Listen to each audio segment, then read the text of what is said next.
Hi, I'm Eddie Obeng, and this is how daily I bring you a different tool, a people engagement tool, a performance enhancement tool, something which will make your life look much better and actually help you do stuff with other people. So today I have a treat for you, which is I'm going to get you to understand the human interface from the inside. Human interface, a phrase popularized by Scott Adams on how human beings connect with each other. So let's get on to Cube and let's explore the beat. So as you know, on Cube, the sun is always shining. Let's go to the team room and see what we've got there. So over here, I've got something set up for you. I have indeed. So let me just start with this whole idea of the human interface. I guess the best way to understand it is to explore what's happening inside people's brains. So, for example, here, most of us, what we're finding now is that we're spending almost all our time actually looking at our phones. Apparently, people look at their phones 180, 200 times each day. And on top of that, what we do is we spend 5 hours on this.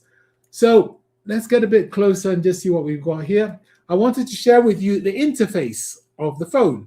So most of you will be familiar with the idea of your phone interface. You've got these icons and you tap on them or you slide them and things happen. Isn't that just magical? But let's take a step back and understand what's happening underneath the hood. So if we go back to Windows 3.1, some of you weren't born then, what people used to do was we used to have these pictures and they actually look like real things. So a terminal looked like a real terminal. A paint box looked like a real paint box. Nowadays, we've sort of stylized it all so that it looks a little bit more sort of stylish. But we started off by saying, okay, if you want to know what the date is, you click on this thing called calendar. The bit I want to highlight for you is this thing called a recycle bin, because this explains how the world actually works. So when you want to get rid of a file, you drag it across your screen and you put it in the recycle bin and you feel you've dealt with it. You're not touching reality. You're touching the interface between you and the computer.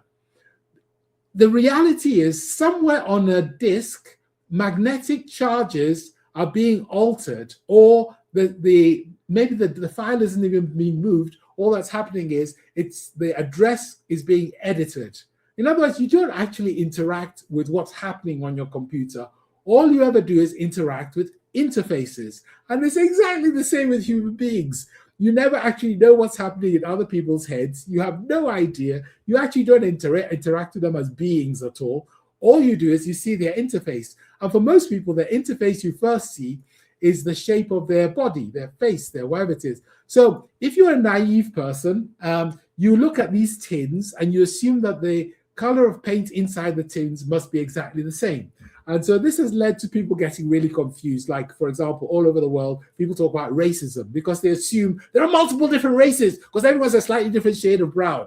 No, that's just nonsense. There's one human race. How do we know that? Because humans together can always populate the world. You know, it's not like fish and horses. We're one human race. There's only one. There's no such thing as racism. And because of this very naive assumption that moving the things on your screen or moving the file to the recycle bin is actually what's going on, people waste a lot of their lives with these silly ideas.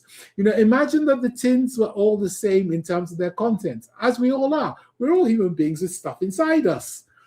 Now comes the headache. You're a human being with stuff inside you, and you want to engage with other people and try and influence them, lead them, change what they do. Well, instead of just looking at the outside of the tin, you want to decide what the outside of the tin should look like. And for that to happen, you have to take what's inside you and bring it out and let other people experience it. And this is the secret. The way they experience the color inside, what's inside you, is through 4 different things. They're very simple. The first is how you behave. In other words, how you let your shape, your folder, your body behave. So if you say, I'm really excited about this whilst dropping your head, nobody believes you because your behavior doesn't transmit the right message. Okay. The other way they know is through your emotions. If you start laughing, if you're happy, they know to actually absorb that energy. In fact, emotion is very funny because it transmits. It's infectious. If somebody is really excited about something, it's hard not to get excited. If someone's really miserable, it's hard not to get miserable. And then your actions, what is it you're doing? The things you're doing with people, those also transmit because they experience them. And then your thoughts. The reason I'm telling you this is because I'm sharing my thoughts as a stream, as a logical stream, as a rational stream. And so thoughts influence people. So that tells people what's actually in the tin. Okay, so behaviors, emotions, actions, and thinking. When you see a tin, like this one here, if you've seen it a lot, it has an effect on you because you start to assume that you know what it tastes like because you drank so many cans. But there's a wonderful little trick, which I'll show you, which is sometimes your brain tricks you. And so this one here, you see a red can, but actually there's no red there at all. Why? Because your brain is so used to thinking about this container that it assumes that that's red. Why am I telling you all these things? I'm telling you because the reality is you only ever experience the wrapper of other people. And the way you experience their wrapper is through four things, not taste, behavior, emotion, action, and thinking. And so if you want to influence people, you need to control your behavior, emotions, action, and thinking. And that's what I want to share with you now. So if we step back, this is called the beat. And later on, when we're talking about leadership, I'll get you to start to understand how your leadership effectiveness really depends on the beat you stick to. So if you want to lead people through uncertainty, for example, it's quite a good thing if you are quite calm, but also have a sense of humor. Okay, and that's emotion, and that's a little bit of behavior. Okay, and we'll come to that in a second. But for now, I want to give you an idea of how you deal with issues. So let's say this issue here, for example. Oh, the team have run out of steam, there's no more energy. So you look at your own behaviors and you go, well, what behaviors should I stop? Well, actually, I need to stop looking so miserable, hanging my head when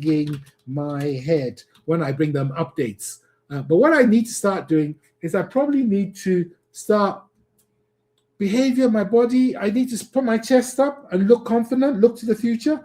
Look to the future. Sorry about that. Look to future. So you might decide that you're going to shift your behavior from hanging your head all the time to looking to the future. Is there anything I can do about my emotions?